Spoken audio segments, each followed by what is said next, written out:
Let's dive straight into your top stories. Books have been written and songs have been sung, but just how much has changed? It's 9 years to the day since the Marikana massacre, an event that shocked South Africa and the world.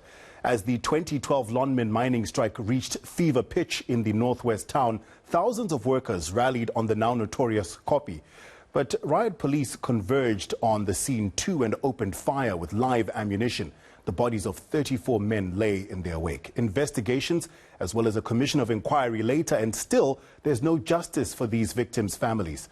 Some court cases relating to violence around this event are ongoing, but earlier this year, 4 senior police officials were acquitted in connection with the death of miner Mudisa Utsile Sehalala while in their custody.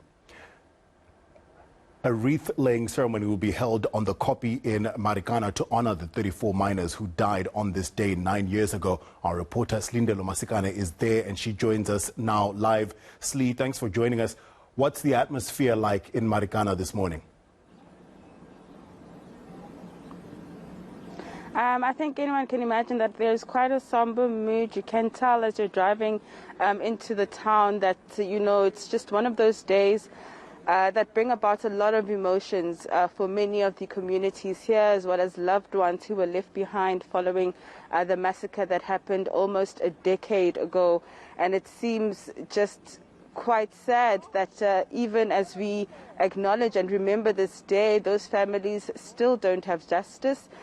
We still don't know all of what transpired, even after that inquiry, in terms of who should be held accountable. To this day, there's still nobody that we can really say has been held accountable for the killings that took place here, that unfolded here. We are actually on that Kopi, and you would remember those scenes from 9 years ago where this particular Kopi was filled with mine workers sitting here singing songs,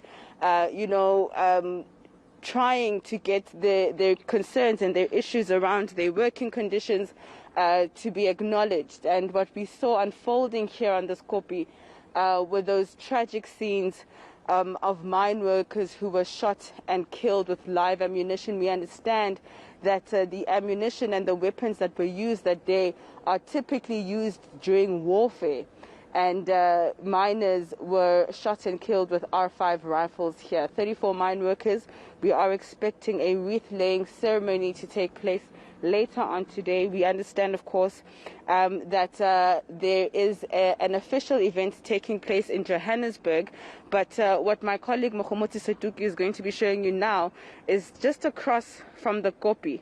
You can see one of the communities here. I understand this is the Nkani informal settlement, and it's just one of those communities that are a prime example right next to a mine. The mine is literally to my right, and the informal settlement has hardly any basic services. And this was one of the issues that were raised by communities over this weekend. We've been here for the past couple of days to try and understand whether anything has changed in the past 9 years, and you can see that nothing has. People are living in shacks.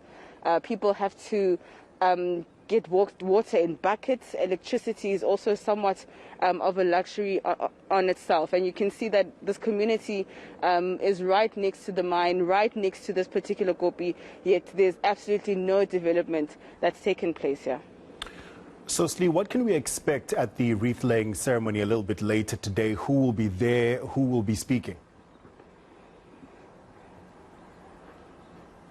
Well, we know due to COVID-19 protocols, the commemorations are taking place in 2 parts, rather. So we have the official event in Johannesburg at one of the churches, where we will be seeing AMCU, the union, holding those commemorations. They also they have organized some speakers, such as Advocate Dalimpofu, who's been representing some of the mine workers and the families, rather, of the loved ones. We also know that the EFF CIC, Julius Malema, will also be at that event, as well as AMCU's Joseph Matunja. We understand that there is a bus actually making its way to Johannesburg right now with those families.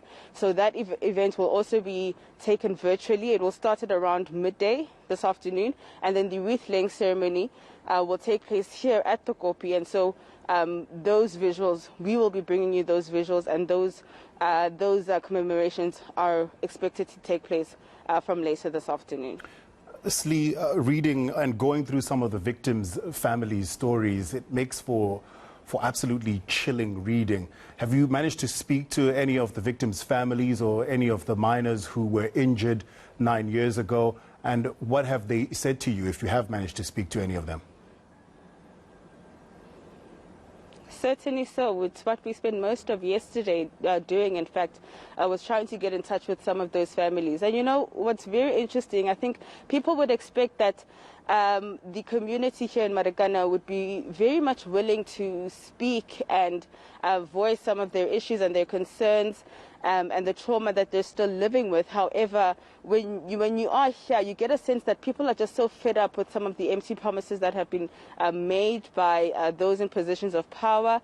Families are almost just exhausted with year in, year out, having to relay and relive those traumatic memories of what happened on this very fateful day.